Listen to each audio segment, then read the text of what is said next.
Ayun guys, magandang tanghali po sa ating lahat. Welcome to my vlog. Andito po tayo sa Kuya po ni Ebesia, kung saan makikita po natin yung farm dito. Ito po yun. Mula po dito sa poste na to hanggang dun po. Tumayo ka nga dun, kuya. Hanggang dun po, pinapunta ko si Kagawad. Ayan. Ayan po. Estimated ko po ito, nasa 60 meters frontage.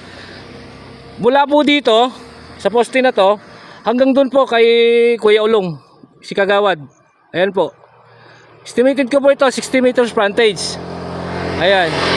Ito to po hanggang dun po siya. Hanggang dun po sa may mga mangga na yon. Ayan. Mga mangga po na yan. At along cemented road po siya. Mula po dito sa property sa provincial isa 400 meters frontage or wala pa. Ayan na po yung provincial road. Nueva Ecija, Pangasinan Road. Sa kuryente po wala tayong problema. And then ito po bakod po sa kabila ito. Bakod sa kabila. Ayan. Pasukin ko po yung property. Malayo yung mango farm po niya. Andun sa dulo. Papakita ko na lang po malalaking mangga. Mga semi-centennial po na mangga. Ayan po. Ayan. Ito po may bodega dito. Ayan po.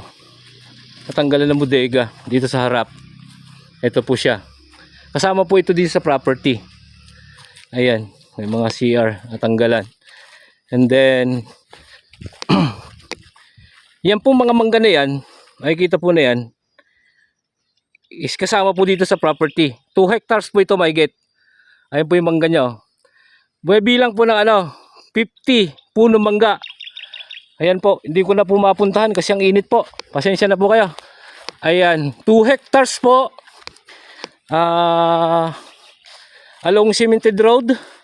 60 meters frontage sa barangay cemented road. And then mula po dito sa property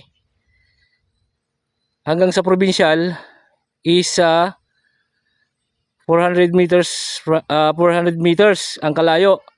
And then town proper of Kuya po 5 minutes drive. 5 minutes drive din po. 10 minutes drive. 10 minutes drive sa Carmen exit. And then 15 minutes drive Anaw exit po via Tiplex. Ayan. Hindi ko po mapuntahan yung mga mangga kasi ang init po. Masyado init. Ayan, malalaki po ang mangga. Ayan. Makikita po ninyo, ilalaking po na. Yung mga mangga po na yan. Kasama po yan dito sa property. Ayan po. Bali dito po sa gilid kasi, ibang property po ito. Kaya bakod po nila ito sa kabila. Ayan. Tinataniman din po nila ng mga gulay-gulay. Oh. Ayan. Ulitin ko po. 2 hectares lot area. Along cemented road. 60 meters frontage. May 50 na punong mangga. Buhay pa po yung nakapangalan sa titulo. Tax updated.